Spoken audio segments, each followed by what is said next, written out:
السلام علیکم دوستو، کیسے ہیں آپ سب؟ میں ازمینہ فیاض ایک بار پھر آپ کے ساتھ میں شروع کر رہی ہوں دست دارم بائز عریشہ پارٹ 5۔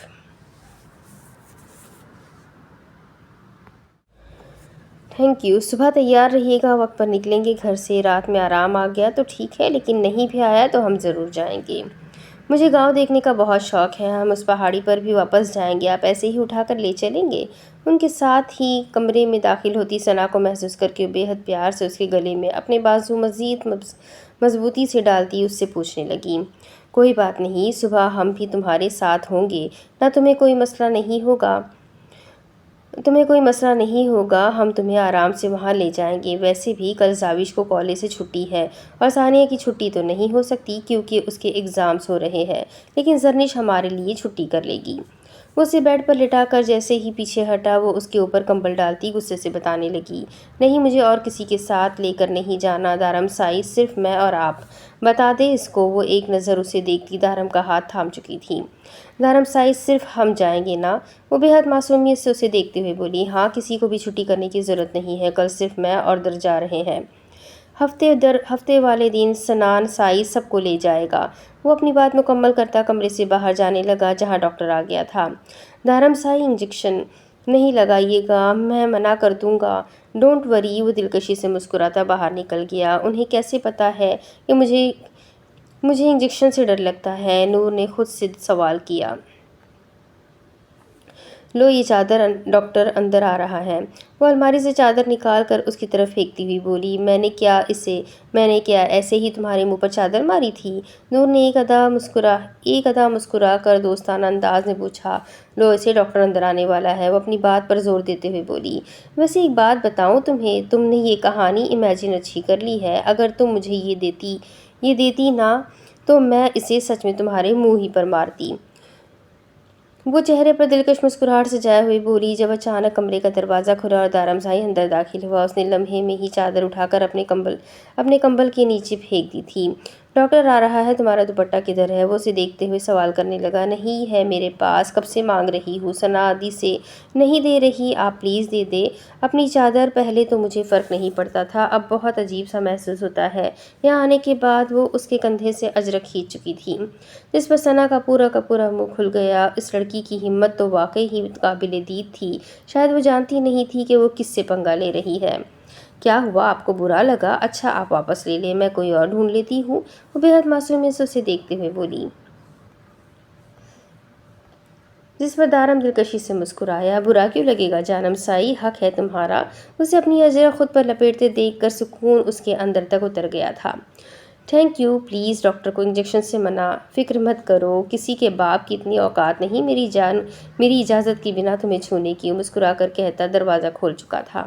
اچانک آنے والا بدلاؤ اسے عجیب تو لگ رہا تھا لیکن بہت خوشگوار بھی تھا۔ ثنا نے بے اختیار اپنی مٹھیاں بھیجی جس پر نور بھی مسکرائی۔ غلط بندی سے پنگا لے لیا آپ نے ثنا دی۔ ثنا کا پھیکا چہرہ اس سے اچھا لگا تھا، اس نے غلط کیا تھا اور نور غلط کرنے والوں کے ساتھ غلط کرتی تھی۔ ڈاکٹر اس سے چیک کر رہا تھا جبکہ دارم سائی اس کے پاس ہی کھڑا ڈاکٹر کی ایک حرکت کو نوٹ کر رہا تھا۔ ڈاکٹر کے ماتھے پر پسینے کی بوندیں تھیں۔ ڈاکٹر کو یہاں آتے ہی سب سے پہلے جو بات پتہ چلی تھی وہ تھی یہ کہ پیشنٹ کوئی اور نہیں بلکہ دارم سائی کی منکوہا ہے۔ دارم سائی کی نظروں میں اس گاؤں کا کوئی بھی شخص اپنی ریپوٹیشن خراب کرنے کا سوچ بھی نہیں سکتا تھا، کیونکہ وہ آج سے نہیں بلکہ پچھلے 6 سال سے گاؤں کا سرپنچ تھا، اور اس بات میں بھی کوئی شک نہیں تھا کہ دارم سائی اب تک کے تمام سرداروں میں سے سب سے زیادہ خطرناک اور ظالم سردار ثابت ہوا تھا۔ کسی کو معاف کر دینا یا دوسرا موقع دے دینا دارم سائی کے قانون میں کہیں شامل ہی نہیں ہوتا تھا۔ مرشد سائی اگر انجیکشن دے دیا تو یہ بہتر محسوس کرے گی، اگر آپ کی اجازت ہو تو۔ ڈاکٹر نے اس کی طرف دیکھتے ہوئے اجازت چاہی تو اگلے ہی لمحے در نور نام میں سر ہلانے لگی۔ نور، یہ تمہارے لیے بہتر ہے، تمہاری طبیعت جلدی ٹھیک ہو جائے گی، اور انجیکشن سے کیا گھبرانا، یہاں کے تو بچے بھی خود انجیکشن لگا لیتے ہیں۔ سنان ادا نے ایک نظر اسے دیکھتے ہوئے کہا تو وہ بے یقینی سے دارم سائی کی جانب دیکھنے لگی۔ دارم سائی، آپ میرے ساتھ چیٹنگ نہیں کر سکتے، آپ نے مجھ سے وعدہ کیا ہے کہ مجھے انجیکشن نہیں لگے گا، آپ نے بتایا نہیں، میں انجیکشن نہیں لگاؤں گی چاہے کچھ بھی ہو جائے۔ وہ جلد بازی میں جلدی بول رہی تھی، شاید اس کے پاس آخری موقع تھا انجیکشن سے بچنے کا۔ دارم سائی سمجھائے اسے یہ سڑک پر گری ہے، انجیکشن نہیں لگے گا تو نہیں، سڑک پر نہیں گری، پہاڑی پر گری تھی، انجیکشن کی ضرورت نہیں ہے، آپ میڈیسن دے دیں، وہ اس کی بات کاٹتے ہوئے ڈاکٹر سے بولا۔ لیکن مرشد سائی اگر یہ انجیکشن لگوا لے تو تکلیف کم ہو جائے گی، تمہیں زیادہ پتہ ہے یا مجھے؟ وہ ڈاکٹر کو غصے سے گھورتے ہوئے بولا تو ڈاکٹر نظر جھکا گیا۔ سائی جیسا آپ کا حکم آپ بہتر جانتے ہیں۔ وہ میڈیسن لکھتا پرچی اس کے ہاتھ میں تھما چکا تھا جبکہ سنان نے پہلے ایک نظر ڈاکٹر کو اور پھر دارم سائی کو دیکھا تھا۔ ہو جائے گی ٹھیک بنا انجیکشن لگوائے ہوئے، بس ڈاکٹر کو باہر تک چھوڑ کر آؤ اور آپ بھی آتے ہوئے میڈیسن لے کر آنا۔ وہ ملازمہ سے کہو ہلدی والا دودھ لے کر آئے، وہ پیے گی تو بہتر ہو جائے گی۔ اور اس کے قریب رکھی کرسی پر بیٹھتے ہوئے بولا تو نور نے اسے دیکھا۔ میں دودھ نہیں پیتی اور ہلدی والا دودھ مجھے بالکل بھی پسند نہیں ہے، میں نہیں پیوں گی، میں پہلے بتا رہی ہوں۔ اگر تو آپ یہ میرے لیے منگوا رہے ہیں نا تو پلیز ابھی منع کر دیں۔ وہ اسے دیکھتے ہوئے بولی، تمہیں کیا لگتا ہے لڑکی، میں تمہارا ملازم ہوں، غلام ہوں تمہارا، تم جو کہو گی اس پر سر جھکاتا جی حضور کروں گا۔ انجیکشن سے تمہیں ڈر لگتا ہے، ہلدی والا دودھ تم پی نہیں سکتی، پیر تڑوا کر بیٹھی ہو اور صبح تمہیں گھومنے بھی جانا ہے۔ خود کو سپرمین سمجھتی ہو، اگر ڈھیل دے رہا ہوں تو زیادہ اڑنے کی ضرورت نہیں ہے، کھینچنا بھی آتا ہے مجھے۔ فضول کے نخرے شروع ہو گئے ہیں، دودھ لے کر آ رہا ہے ملازم، خاموشی سے پیو بنا نخرے کیے، ورنہ جن ہاتھوں سے تمہیں اٹھا کر لایا ہوں انہی ہاتھوں سے پلانا بھی آتا ہے مجھے۔ وہ اسے گھورتے ہوئے بے حد ٹھنڈے لہجے میں بولا، بس پھر سے دکھا دیا نا اپنا آپ، تھوڑی دیر پہلے اتنے اچھے بنے ڈرامے کیوں کر رہے تھے؟ ایسے ہی رہا کرو سڑو کہیں کے، یہ انسان اس قابل ہی نہیں ہے کہ اس سے دوستی کی جا سکے۔ وہ بے حد کم آواز میں بڑبڑائی، مرد اور عورت میں دوستی کا رشتہ اچھا بھی نہیں لگتا، ایک مرد کے ساتھ کھڑی عورت صرف نکاح میں اچھی لگتی ہے، دوستی میں نہیں، اور مجھے لڑکیوں سے دوستی پالنے کا کوئی شوق بھی نہیں ہے۔ نکاح میں ہو میرے، اسی لیے سلامت ہو، ورنہ تمہاری جگہ اگر کوئی اور لڑکی ہوتی تو اس وقت اٹھا کر حویلی سے باہر بنی جگہ میں دفنا دیتا۔ سارا دن برباد ہو گیا ہے میرا، اتنا ضروری کام چھوڑ کر چلا گیا۔ وہ اپنے موبائل میں مصروف بے حد خڑوس انداز میں بولا، اس وقت اس سے یہ شخص بے حد برا لگ رہا تھا۔ میری سوچ ہی غلط ہے، آپ ایک اچھے انسان ہے ہی نہیں۔ وہ اپنے سر سے اجرک اتارتی فولڈ کر کے بیڈ پر پھینکنے والے انداز میں رکھ چکی تھی۔ مجھے نہیں چاہیے آپ کا دوپٹہ بھی، آپ کا کیا بھروسہ، کیا پتہ بعد میں اس کا بھی احسان جتانا شروع کر دے۔ وہ ابھی بول ہی رہی تھی کہ اچانک دروازے پر دستک ہوئی، ملازم دارم سائی کے کمرے کے اندر داخل ہوا۔ اس نے دودھ کا گلاس ٹیبل پر رکھا تو منہ بناتے چہرہ پھیر گئی۔ کیا تم سچ میں چاہتی ہو کہ میں اپنے ہاتھوں سے تمہیں یہ پلاؤں؟ اس کے چہرہ پھیرنے پر وہ بے حد سرد لہجے میں بولا تو نور نے ایک نظر چہرہ پھیر کر اسے دیکھا اور دوسری نظر گلاس پر ڈالی۔ اس نے ایک جھٹکے سے ٹیبل پر رکھا ہوا گلاس اٹھایا اور ایک ہی سانس میں گٹاگٹ پی گئی۔ دھرم سائی نے اس کی اس کارروائی کو پرشوق نظروں سے دیکھا تھا۔ اس نے گلاس پٹکنے والے انداز میں ٹیبل پر رکھا، جبکہ ہلدی والا دودھ پینے کے بعد اس کی زبان بہت بد ذائقہ ہو گئی تھی۔ اب خوش پی لیا میں نے، وہ اسے گھورتے ہوئے بولی۔ ہاں تو احسان کیا ہے مجھ پر، اپنی صحت یابی کے لیے پیا ہے۔ اور ایک بات کان کھول کر سن لو، تائی امی ہمارے گھر کی بڑی ہے، ان کے ساتھ بدتمیزی میں آج صرف اس لیے برداشت کر گیا کہ تم اب تک ہمارے گھر کے طور طریقے نہیں جانتی، لیکن اب بہتر ہے کہ تم جلد سے جلد ہر چیز کو سمجھ جاؤ۔ اب تمہیں بھی ساری زندگی اسی گھر میں رہنا ہے، اس گھر کا ماحول، اس گھر کے طور طریقہ اور اصول تم پر بھی اتنا ہی لاگو ہوتے ہیں جتنا باقی سب پر۔ تمہیں تھوڑی سی رعایت اس لیے دی گئی ہے کہ تم ہر چیز کو سمجھ جاؤ، لیکن تم سمجھنے کی بجائے ان چیزوں سے دور جا رہی ہو جو مجھے منظور نہیں، آئندہ ان باتوں کا خیال رکھنا۔ وہ کرسی سے اٹھتا باہر جانے لگا۔ حد ہو گئی، جس کی غلطی ہے اس کو کوئی پچھتاوا ہی نہیں ہے، اس کو کوئی پوچھتا ہی نہیں، ہر کوئی میرے پیچھے لگ گیا ہے، میں یہاں رہوں گی نہیں، چلی جاؤں گی یہاں سے۔ پتہ نہیں کیا سوچ کر میں یہاں چلی آئی، مجھے یہاں آنا ہی نہیں چاہیے تھا، میں یہاں نہیں رہنا چاہتی، میری واپسی کا انتظام کروائے۔ وہ بے حد غصے سے بولی۔ جب دارم کے دروازے کی جانب جاتے قدم رکے، اس نے مڑ کر اسے دیکھا اور پھر آہستہ آہستہ چلتا اس کے پاس آیا۔ کیا کہا تم نے؟ ایک بار پھر سے دہرانا، وہ اس کے بے حد قریب کھڑا کہنے لگا۔ اس کے ارادے نور کو بے حد خطرناک لگے تھے۔ میں یہاں نہیں رہنا چاہتی، وہ بنا اوپر کی جانب دیکھتے ہوئے بولی، جب اچانک دارم سائی نے اس کی تھوڑی کے نیچے ہاتھ رکھتے ہوئے اس کا چہرہ اوپر کی جانب کیا۔ اب بولو، کیا کہنا چاہتی ہو تم؟ وہ اپنی گہری سیاہ نظریں اس کی ڈارک براؤن نظروں میں گاڑے ہوئے سختی سے پوچھ رہا تھا۔ میں جاؤں گی واپس، نہ جانے میں جاؤں گی واپس۔ نہ جانے کیا تھا دارم سائی کی نظروں میں کہ وہ اپنا جملہ مکمل ہی نہیں کر پا رہی تھی جب اچانک دارم نے اس کا ہاتھ تھام کر اسے اپنی جانب کھینچا۔ اس کے اچانک کھینچنے پر وہ اوپر کی جانب اس کے بے حد قریب آ گئی تھی۔ دارم سائی کی گرم سانسیں اسے اپنے چہرے پر محسوس ہو رہی تھی۔ نہیں جانم سائی، تم کہیں نہیں جاؤ گی، بہت ہجر کاٹا ہے میں نے اب، اور نہیں۔ اب میں تمہیں اپنے اتنے قریب کر لینا چاہتا ہوں کہ ہم دونوں کے بیچ میں یہ ہوا کا گزر بھی ختم ہو جائے۔ تم جانتی ہو ہم دونوں میں کیا رشتہ ہے؟ ہم میں اس دنیا کا سب سے پاکیزہ رشتہ ہے، اور میں جانتا ہوں تم اس رشتے سے بخوبی واقف ہو۔ مانتا ہوں تم چھوٹی بچی تھی، بھول سکتی ہو، لیکن یقین سے کہہ سکتا ہوں تمہاری ماں نے تمہیں یہ بات اچھے سے ذہن نشین کروائی ہوگی۔ یہ جو سارا ڈرامہ آج تم نے ثنا سے بدلہ لینے کے لیے کیا ہے، اس میں آئندہ مجھے مت گھسیٹنا۔ میں نے ثنا کے سامنے تمہاری عزت صرف اس لیے رکھی ہے کیونکہ تم میری عزت ہو، اور آئندہ تم اس بات کا خیال رکھنا کہ مجھے استعمال ہونا پسند نہیں۔ ثنا نے جھوٹ بولا تو تم نے اس کا دل جلایا۔ اگر میں چاہتا تو یہ بات سب کے سامنے ظاہر کر دیتا، لیکن میں نے ایسا نہیں کیا کیونکہ میں اپنی منقوہہ کو کسی کے سامنے جھٹکنا نہیں چاہتا۔ لیکن اس کا مطلب یہ نہیں ہے کہ تم دوبارہ یہ حرکت کرو گی۔ بہتر ہے کہ ثنا کے ساتھ اپنا جھگڑا خود تک محدود رکھو۔ آئی میری بات سمجھ میں؟ وہ اسے دیکھتے ہوئے پوچھ رہا تھا جبکہ اس کی کمر پر اب تک دارم کا ہاتھ سختی سے بندھا ہوا تھا۔ آپ کو کیسے پتا؟ بچہ نہیں ہوں میں جانم سائی، اس گاؤں کا سردار ہوں، سارا دن لوگوں کو چارتا ہوں، مجھے چارنا بچوں کے بس کی بات نہیں۔ وہ اس کا گال تھپتھپاتا اسے آزاد کرتے ہوئے بیڈ پر آہستہ سے چھوڑ چکا تھا۔ نور کچھ بھی نہیں بول پائی جبکہ وہ کمرے سے ہی نکل گیا۔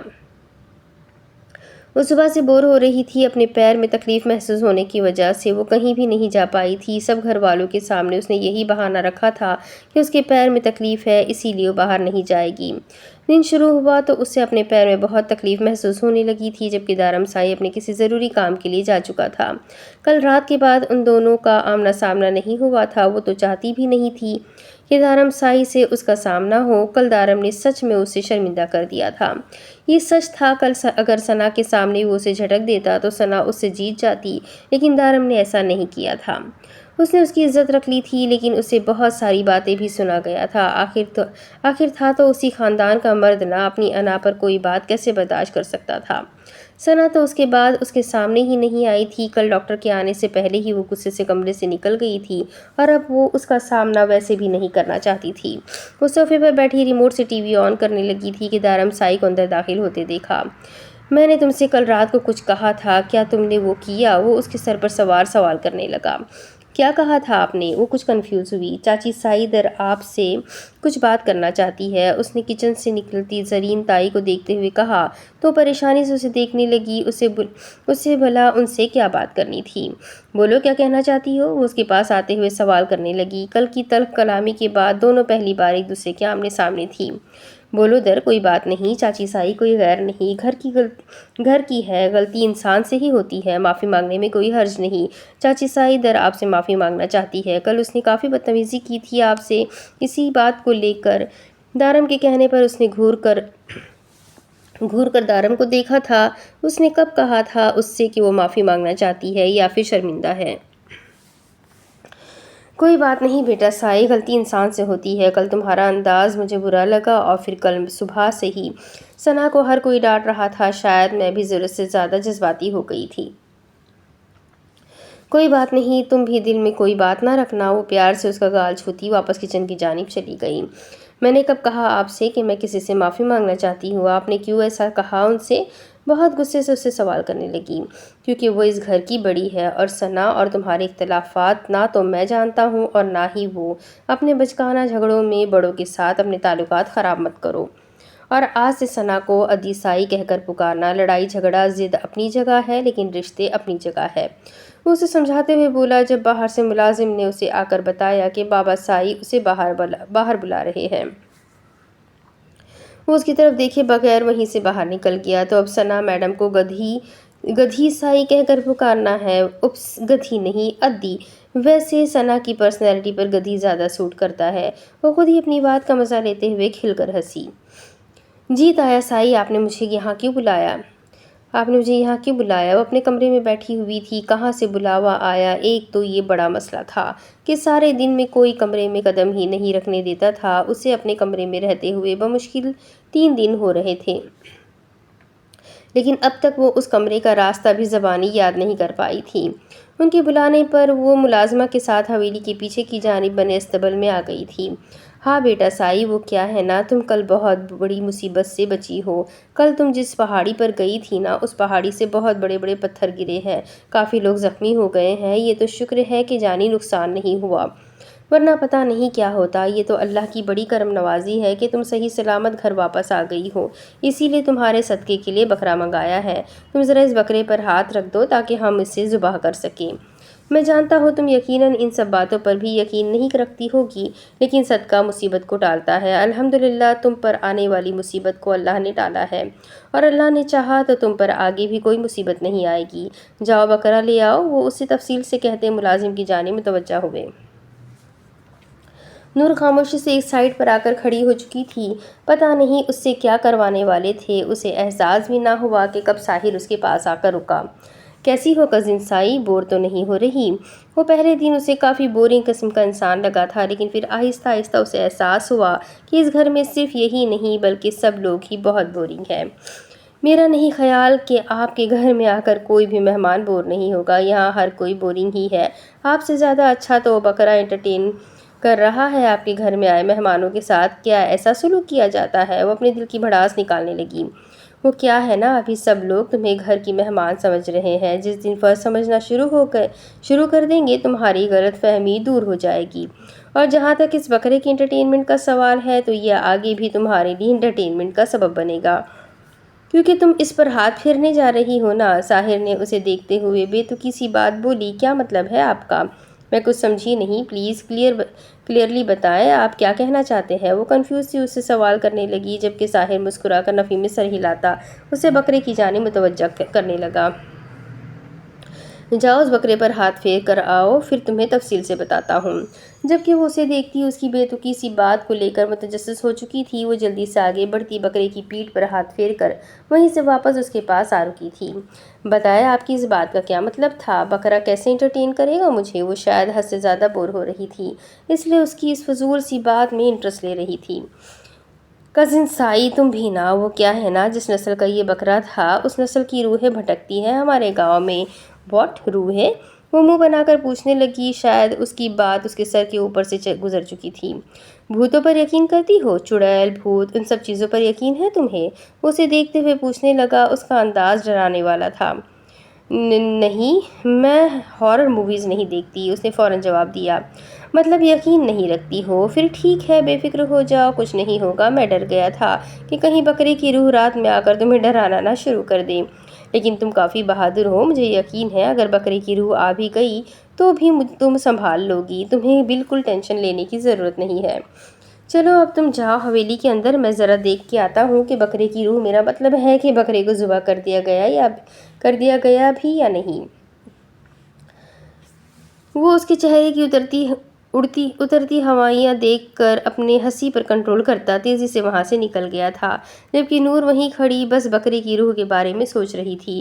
کیا بکواس ہے یہ، کوئی روح نہیں ہوتی، ایسے مجھے ڈرا رہے ہیں، مجھے بیوقوف سمجھ کر رکھا ہے۔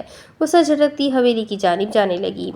لیکن اگر سچ میں بکرے کی روح آ گئی تو اس پر تو آخری ہاتھ بھی میں نے پھیرا ہے اور اس نے میرے نام پر ذبح کیا جا رہا ہے۔ کہیں سچ مچ میں تو ساحر ادا سچ نہیں بول رہا تھا؟ وہ اپنے ہی سوچوں میں قدم قدم اٹھاتی آگے بڑھ رہی تھی۔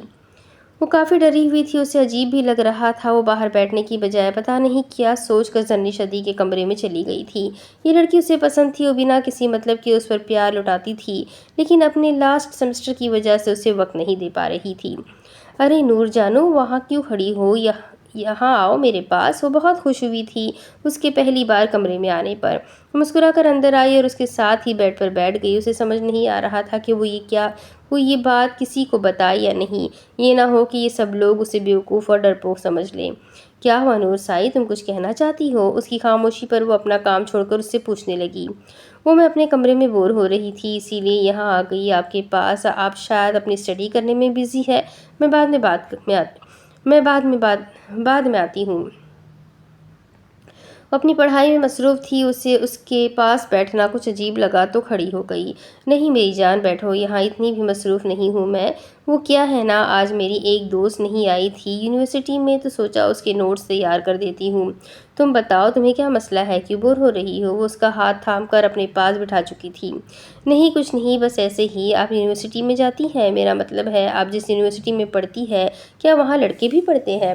کیونکہ آپ تو بنا چادر گھر سے باہر نہیں نکلتی، تو پھر وہاں پڑھتے ہوئے آپ کو تو کافی مسئلہ ہوتا ہوگا۔ جن یونیورسٹیز کے بارے میں وہ جانتی تھی وہاں پر تو کوئی ایجوکیشن کا ہی سسٹم تھا۔ پتہ نہیں زرنش کون سی یونیورسٹی میں پڑھتی تھی، وہ جاننے کے لیے متجسس تھی۔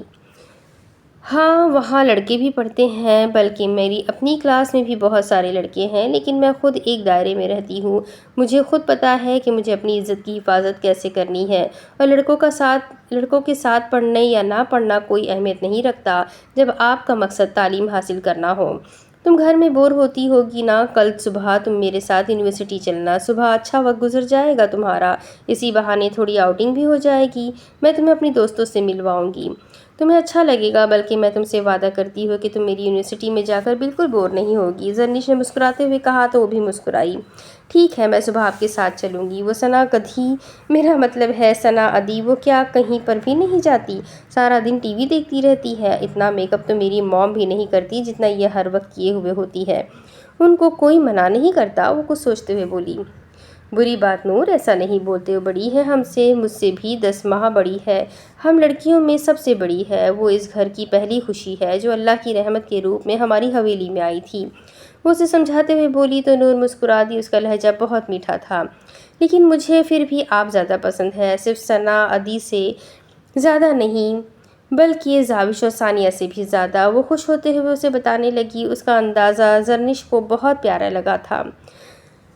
شکر ہے وہ کسی کے سامنے تو کھل کر بات کرنے لگی تھی، ورنہ چاچو سائی کو تو ابھی یہ ٹینشن ہونے لگی تھی کہ ان کی بیٹی تو گھر میں کسی سے بات ہی نہیں کرتی۔ تم ثانیہ اور زاوش کے ساتھ وقت گزارو گی تو وہ بھی تمہیں اچھی لگنے لگے گی۔ زاوش اور تمہاری طبیعت بالکل ایک جیسی ہے، اس نے اسے سمجھاتے ہوئے کہا، اور ساتھ ہی اسے گھر کی باقی لوگوں کے بارے میں بتانے لگی۔ وہ یہی چاہتی تھی کہ وہ جلد ہی سب سے گھل مل جائے، اور یہ پیاری سی لڑکی تو اسے ہمیشہ سے ہی بہت عزیز تھی۔ ایک تو وہ اس کے سب سے پیارے چاچو سائی کی اولاد تھی، اور دوسری اس کو اپنے بھائی کے حوالے سے بھی اس سے بے حد محبت کرتی تھی۔ ذرا ایک کپ چائے بنا لاؤ، کمرے کے دروازے پر دستک دیتا سنان سائی زرنش کو مخاطب کرتے ہوئے بولا۔ آپ کسی ملازم سے کہتے، ہم ابھی باتیں کر رہے ہیں۔ اس کا یوں اچانک زرنش کو حکم دینا نور کو بالکل پسند نہیں آیا تھا۔ کہہ تو دیتا کزن سائی، لیکن اس گھر میں آپ کی اس ادھی کے علاوہ میری پسند کی چائے اور کوئی نہیں بنا سکتا۔ زرنش کے اٹھ کر کھڑے ہونے پر وہ اس کے پاس بیڈ پر بیٹھتے ہوئے بولا۔ نور نے ایک بات بہت نوٹ کی تھی، وہ جب سے یہاں آئی تھی اس نے سنان کی ڈریسنگ میں بہت احتیاط دیکھی تھی۔ اس کے کپڑوں پر کوئی سلوٹ، کوئی نشان کبھی دیکھنے کو نہیں ملا تھا، اور سب سے اہم بات، وہ ایک دن میں 5 بار کپڑے چینج کرتا تھا۔ آپ نے پھر سے کپڑے بدل لیے؟ ابھی تھوڑی دیر پہلے تو آپ نے وائٹ کلر پہنا ہوا تھا، اب آپ بلو پہنے ہوئے ہیں۔ وہ پوچھے بنا نہ رہ سکی۔ ان کی استری ٹھیک نہیں تھی، وہ اس کی بات کا جواب دیتے ہوئے مسکرایا۔ نور کو اس کی استری میں بالکل بھی کوئی خرابی محسوس نہیں ہوئی تھی، لیکن پھر بھی وہ اپنی مرضی کا مالک تھا، وہ اس سے باتوں میں مصروف ہو گئی، جبکہ زرنش اپنے لبوں پر مسکراہٹ سجائے کمرے سے باہر نکلنے لگی۔ ساحر سائی اور دارم سائی دونوں اس سے مختلف تھے، وہ ان دونوں سے بہت الگ تھا۔ ساحر بہت کم بات کرتا تھا، اور دارم سائی سے وہ خود ہی دور دور ہی رہنا پسند کرتی تھی، کیونکہ اس کی پرشوق نظر اسے بہت پریشان کر دیتی تھی۔ مجھے ایک بات بہت کنفیوز کرتی ہے، کیا آپ میری کنفیوژن دور کریں گے؟ وہ اسے دیکھتے ہوئے پوچھنے لگی تھی۔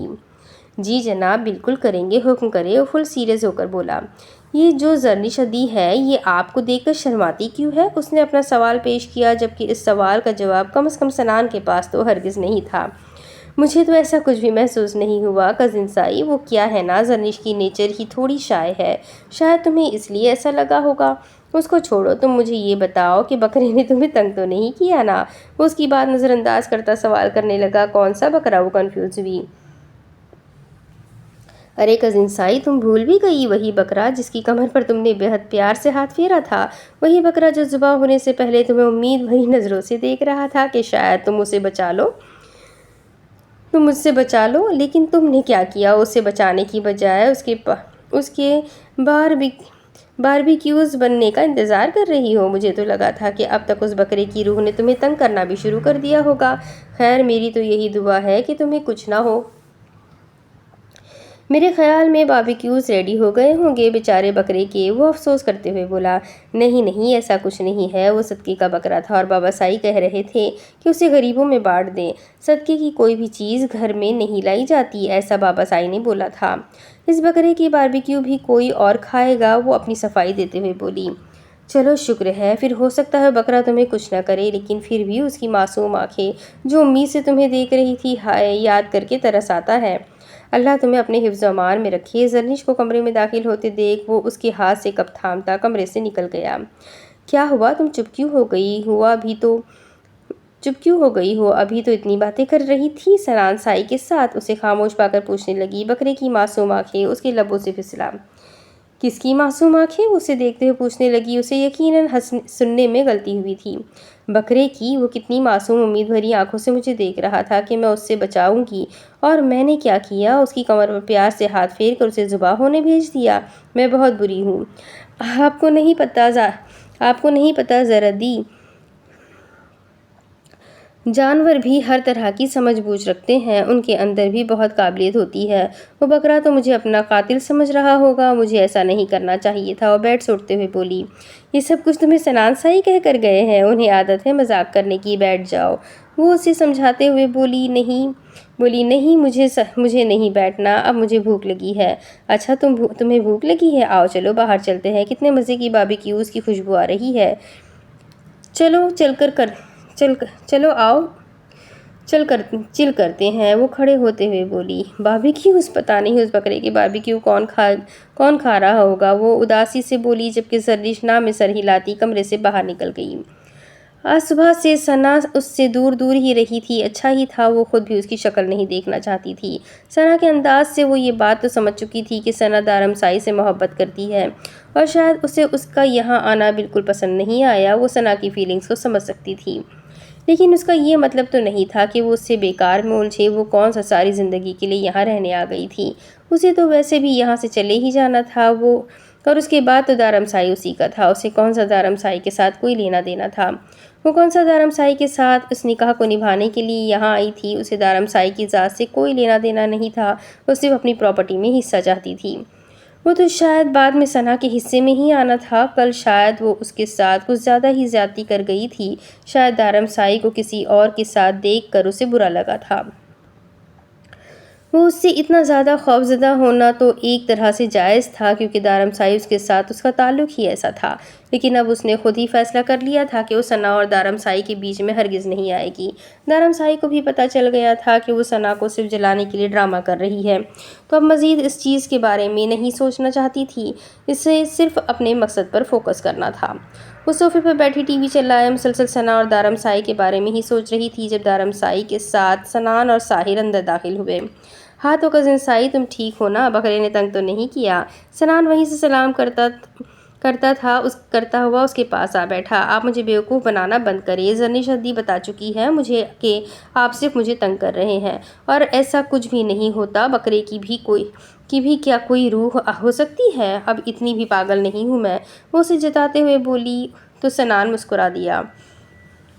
کیوں نہیں ہو سکتی روح؟ اگر انسان کی روح ہو سکتی ہے تو بکرے کی کیوں نہیں ہو سکتی؟ بکرا بھی ایک جاندار ہے، وہ ایک جیتی جاگتی زندگی رکھتا ہے، اس کے سینے میں بھی دل ہوتا ہے، وہ بھی چلتا پھرتا ہے، کھاتا پیتا ہے، سوتا ہے، جاگتا ہے، کھیلتا ہے۔ بکرا بھی انسان ہوتا ہے۔ وہ جذبات میں ایک ہی جملے میں بہت کچھ بول گیا تھا۔ جس کو نور سمجھی ہو یا نہ سمجھی ہو، لیکن وہیں تھوڑے فاصلے پر بیٹھے دارم سائی اور ساحر سائی کے لبوں پر مسکراہٹ ضرور آ گئی تھی۔ یہ کبھی نہیں سدھر سکتا۔ ساحر سائی نفی میں سر ہلانے لگا۔ تم نے میری بات نہیں مانی؟